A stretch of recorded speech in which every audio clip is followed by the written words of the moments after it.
Hey folks, welcome to the Flipside. I'm Sam. I'm JT. And this right here is our top 5 games with great artwork. This is a continuation. We did our bottom 5, that is to say numbers 10 through 6 over on the Dice Tower. You can go check that out using the link in the description below. But watch this first. Unless, why not? Yeah, watch this unless first. you want to watch it in order. If you know, some people feel like you have to do that. You want to watch it in order, watch this to. one in reverse first, and then the other one in reverse. That way it'll go 1 through 10. Ooh, that's a good idea. There you go. That's not a good idea, unless you can read lips backwards. We are talking about games that we enjoy that have great artwork. So, Yes. you might have a game in your mind that's like, this game has got to be on this list. Well, it might be. It might not be, because there's a number of reasons why we wouldn't have included it on the list. It's not that we don't think that it has great artwork. It means we haven't played it. Or it's ugly. Or we don't agree with you. Or we just don't like the game. Yeah. There's a number of reasons why. But these are 10 games that we really enjoy, and this specifically is our top 5 that we believe have great artwork in them. And so we didn't talk about weights, and we're not going to talk about complexity or anything like that, because we really didn't care about that one for this one. Nope. So without further ado, we're going to go ahead and hit our top 5 games with great artwork. Let's get to it. So my number 5 is by an artist that is very well known for a game called Flamecraft. But this is not Flamecraft. Because I like the artwork in Critter Kitchen better. Nah, dragons win. No, dragons are cool. Don't get me wrong. Drool, critters drool. Don't get me wrong. But the number of dragons in Flamecraft are severely outweighed by the number of critters and animals and all of the different kind of things in Critter Kitchen. No. I think so. Every one of those cards is a dragon. Yeah, but It's a deck of cards. I don't think All so. right, all right. I think there's so many, all of the different sous chefs, all of the different. I think it's. Dragons are cooler. I get it, but one of my restrictions was how much is that artwork used and readily seen throughout the entirety of the game, and I think Critter Kitchen wins on that alone, because you're looking at more of the art throughout the entirety of the game than you are in Flamecraft. Weird. So that's the way it is. What do you mean weird? You're looking at one sous chef to round. Flamecraft, you got 10 dragons on the board. 10, 12, 15, 20. No. Yeah. All right. Not for the entirety of the game. When you start out beginning with of the 0, game, you got like one, 1 or 2. All right. So I've been playing Critter Kitchen a lot lately. Maybe that has a little bit to do with why I chose it over Flamecraft. Flamecraft is the OG. Don't get me wrong. I'm not downplaying Flamecraft at all. I just think I like Critter Kitchen a little bit better because it's not just dragons. No. There's all kinds of things, all kinds of critters that have been anthropomorphized. Yeah. That's not a word. The but dragon can eat all you get the idea. I really do enjoy the look of this game. I do have the deluxe edition, so maybe there's a little bit more to it with the deluxe edition, with all of the different food carts and all of the different things that you can do there. But I really do enjoy the artwork of this game. It's really great. Sandara Tang is an amazing artist, hands down, whether you're talking about Flamecraft or a Critter Kitchen. But Critter Kitchen is my choice for my number 5. Nice. Fair. That's fair. All right. My number 5 is a game of mystical nature and spells and witches and wizards.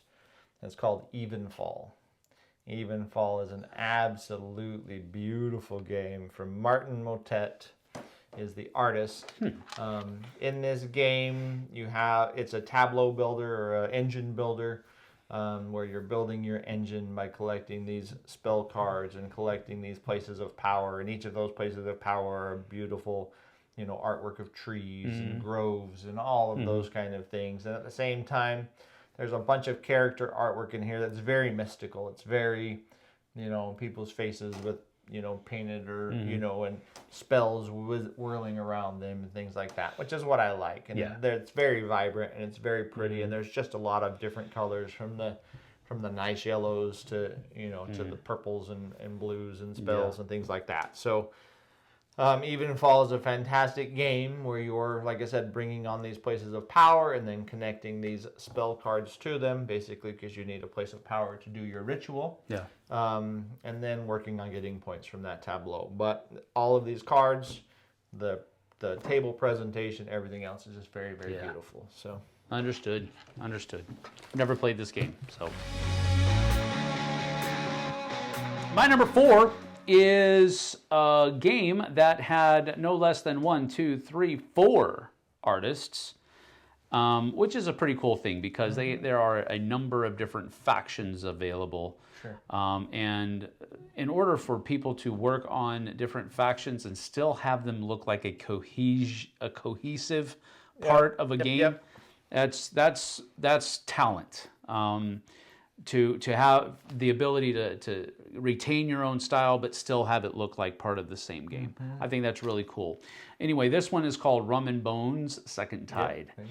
Jose David Lanza Cebrian, Ivan Gill, Adrian Lopez, and Pedro Nunez did an amazing job on this game. My favorite are the Hammers of Ragnarok, but go figure.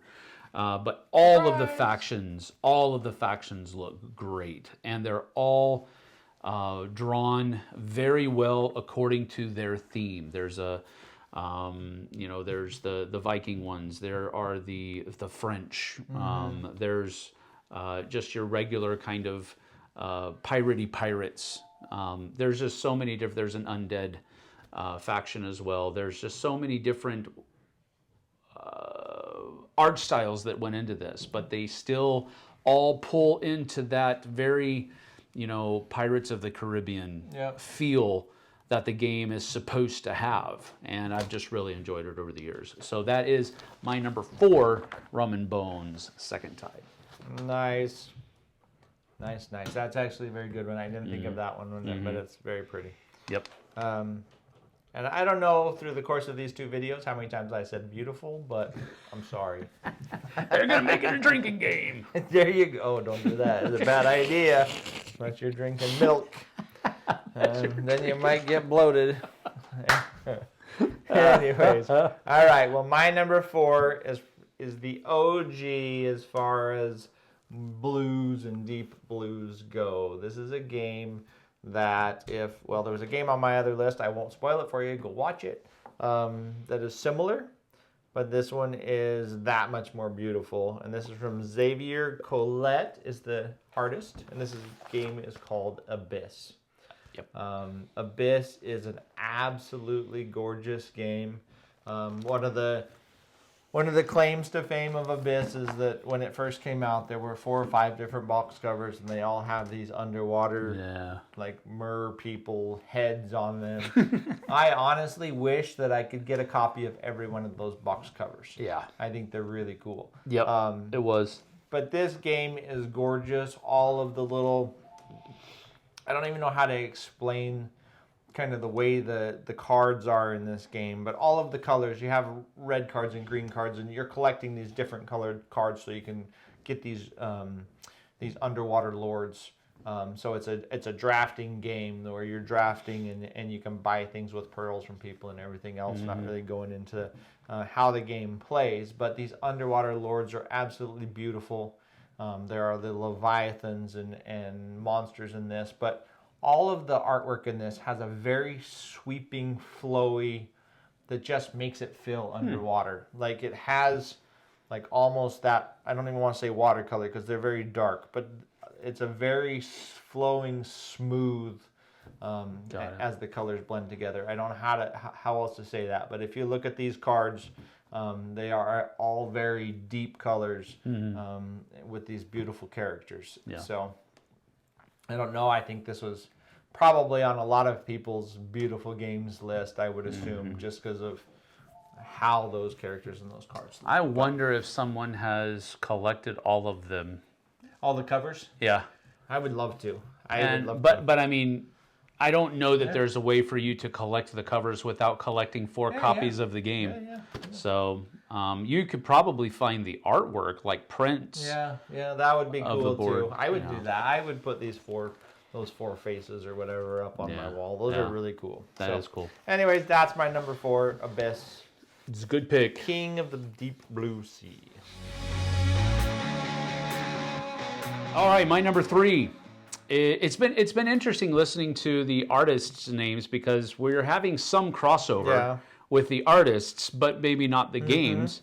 But Damien Mamaliti and Manny Tremblay are the artists for Marvel Dice Throne. And I really enjoy the artwork of Marvel Dice Throne. I'm a comic book fan anyway, but this is not really comic book art. It's inspired by the comic books, but it's a different vibe. It just has a different, it almost has, it's not,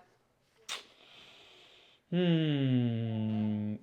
don't want to say cartoony, because for me, cartoony means that it's a little bit hammy. Yep. And that's not what this artwork is. Nope. It's very much inspired by comic book art, but it's more fresh. It's more vibrant than. I call it maybe a little more edgy. Sure, edgy, or maybe like it's from a graphic novel. Oh yeah, a graphic novel like style, which is usually a little bit more realistic or vibrant or what have you. But Marvel Dice Throne is a beautiful game. All of the characters are so beautifully illustrated, and frankly, it doesn't really have to be Marvel Dice Throne. No. All of the Dice Throne characters are very well done. So I can probably just put the umbrella of Dice Throne there, but specifically for me, it's Marvel Dice Throne, because that's what I own, and that's what I've played the most of. Well, I thought it was really cool, not to interrupt, but No. when Marvel allowed them to create their own versions of the characters was really cool. With the Marvel characters in particular. Absolutely. They look great. They do. Very much so. That's my number 3, Marvel Dice Throne, Damien Mamaliti and Manny Tremblay. Yeah, actually, he popped up on quite a few games that Damien did that I didn't realize. Yeah. I said I didn't even look at artists until I was down to like the last 20. But yeah, my number 3 has multiple artists, and I think probably, other than my number 1, my favorite box cover of all the box covers that I have. But it has multiple artists in this game, which is very interesting, because when you look at, there's another game where you have a bunch of factions. When you look at all the factions, they all blend together really well. So I don't even know if I could tell you, there were different artists. But this game is Dwellings of Eldervale. Dwellings of Eldervale, for one, that cover. That does have a cool with cover. The dragon and the different colored elemental realms all the way around it. Interesting enough, they came out with a cover that was black and white of the same thing, which was their collector's edition cover, like their special cover. Yeah. And I love the color one way better. Sure. And I think actually that was kind of a consensus over. I mean, it looks great. The other one looks great too, but I really like the color one. Colors are awesome, man. And then when the game hits the table, each of you has a faction, and your faction is drawn with your dragon and your wizard and your warrior and your people. You get to see all of them across your faction board, and those factions are really cool. The card artwork is really good. And when you get to the table, now you may not see a bunch of artwork on the table other than your faction board and the few cards that you have and the cards that you have in your hand. But the board itself, because all of these different realms on the board represent different elemental realms, and they're very vibrant and they're very pretty. You can tell the chaos realms versus the forest realms and all of those kind of things. If you go through the book and look at their monster art and the art, like even the art on the the AI book, is so pretty, just the way they did it, and it's very just black and white and kind of almost minimalistic. But their creature art is really cool. Their monster art is really cool. So that's crazy. And I get a kick out of going through those books and seeing that cool artwork. So yeah, I think art books in games are criminally underdone.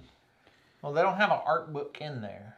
It's just the artwork that's in the I manuals know, and stuff. but I'm Some still of the saying games do that. Yes. I'm still saying I think art books for these games should be done. I think there's love there's two sides of that. I think they should be done, except for their, should be free. No, I'm just kidding. No.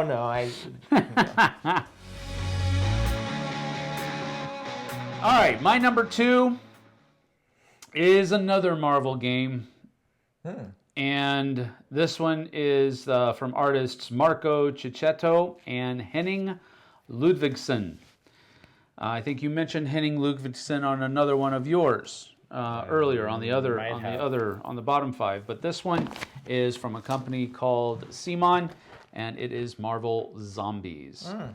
And it's funny what you mentioned about Marvel Dice Throne is that they gave them the license to kind of do their own little thing. I feel like they did the same thing with this one, although it's not as it's not as much of a departure from what you would see in a comic book. They were more true to everything, but it's still you could tell they still have the ability to use their own art style. And I just really think they did an amazing job. This is one of my favorite box covers as far as artwork is concerned. I love the battle scene that's on the front of it. But it's just being able to use that artwork, and all that artwork is translated into the molds for the minis. It's just so good. I really do like the artwork in this game a lot. They did a great job. So that is my number 2. Marvel Zombies. Nice. My number 2, I have to admit, my wife made me put this on my list. No, it was on my short list, and I got to my short list, and I could not decide. And yes, it's my number 2 for a reason. But it got to my short list, and I could not decide, and I kept wanting to cut it out of there. There's a reason I kept wanting to cut it out of there, and then Melissa said, "What are you talking about? What about this game?" And I said, well, there's not a lot of that art on the board when you're playing. And there's a truth to that. But then she said, but have you seen the artwork? And I says, yeah. And so we opened the box, and I pulled out book after book after book with all of the gorgeous artwork. And I said, okay, you're right. I mean, this is some of the most beautiful, absolutely, in my opinion, most beautiful artwork comes from Chip Theory Games, actually, and this is Cloud Spire. Cloud Spire, I don't know what it is about their artwork. They just put so much attention to detail into every picture, into every person. And Hoplomachus Victorum was on here as well as one of my short list ones because, you know, the Hoplomachus Victorum box, it's just Mount Vesuvius erupting in front of this guy, right? In front of this gladiator, and it's gorgeous. But the Cloud Spire visuals, the pictures, the clan pictures, the guy on the ship, you know, and the pirates and the different factions, art and everything else is top notch. I don't even know if I said the artists. Nope, you didn't. Jared Blando and Anthony Letourneau. But the art is fantastic, absolutely gorgeous.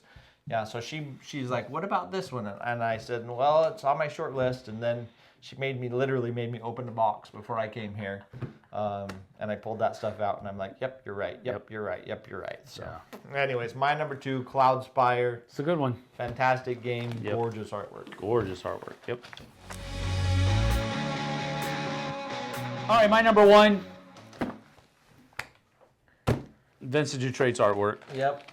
And honestly, there were 2 Vincent Dutrait artwork games, or games that have his artwork in it, that I was battling with which one was going to be my number 1. You can put them both there, that's all right. Nah. Okay, well, the one that's not my number 1, I'll put it that way, but it very easily could have been, is Atlantis Rising 2nd edition from Elf Creed Games. That is and I was weighing that with the 20th anniversary edition of Amun-Re. Those are the 2. Amun-Re was on my short list. Those are the 2. And I stuck with Amun-Re, the 20th anniversary edition. I did. Wow, that's awesome. It is an amazingly drawn game, and it is so good. It's so beautiful. It is. And it's so vibrant. I really wanted to go.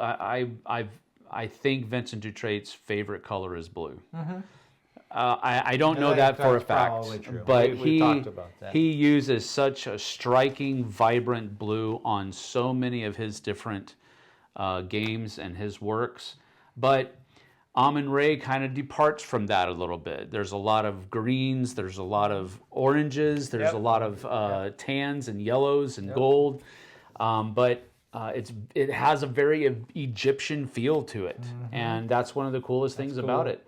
It's such a beautiful game. If you don't have it, you need to go at least look at it, because it's such. And I think that is one of the games that had, you know, sometimes those 20th anniversary or those anniversary editions, they'll have art books in it, and I can't remember. I didn't pull them. Yeah, I don't know. But I think it does, at least, or it's just that there's so much artwork in the rule book. Yeah. And the different things in there. But it's great. He's my favorite artist. I knew whatever game I was going to pick, it was going to be my number one because he's my favorite artist. But that's my number one, Amun-Re, the 20th anniversary edition. I know this is funny, but I'm thrilled that that's your number one. That's the one you chose of his artwork. I think that one's it's really good. Awesome. I mean, I could have chosen any of his games. I could have chosen Duel for Middle Earth. I could have chosen the Atlantis Rising. I could have chosen almost anything. All of his work is great, but I think Amun-Re is one of the showcases of his ability. Nice. That's why I picked it. That's really cool. All right. Well, my number one, I said Dwellings of Elder Vale was pretty close to my favorite cover. But this one just ekes it out because of the way the dark contrasts with that big, beautiful face. This is from Manny Tremblay as the artist, and I think his art is really awesome. But this is Wonderland's War. Wonderland's War, the art style of this one, especially that cover. It's a black cover with this very vibrant, you know, Cheshire cat face on it that's just popping out at you. Looks so cool. And then that artwork on all of the characters in it. Yes, it's very cartoony, but they're very vibrant. They're very lively in all of those pictures. All of the Wonderlandians are awesome. The board is beautiful. Very colorful. The spaces are very colorful and bright. But overall, this game just pops. You cannot walk by this game without those colors jumping out and poking you in the eyeballs. Because, I don't know. It's just absolutely a gorgeous game. That's cool. That's awesome. Yeah, that's a beautiful game. I've never played it, so I haven't been able to. You gotta play it. Yeah, I've heard so many good things about it. All right, folks. Well, that is our top 5 games with great artwork. Let us know in the comments below what you think. What games did we miss? And we will let you know why we did not include them. Because they were on my short list. They were on his short list. They were somewhere in those 60 games. 60 games. I can't believe that. All right. Well, thank you for joining us. We certainly appreciate you. Give us a like and subscribe. Hit that bell icon so we can let you know when we have more videos coming out. We'll see you guys and gals on the flip side. Take care. Go out there and check out the art. The world is beautiful. Very much so.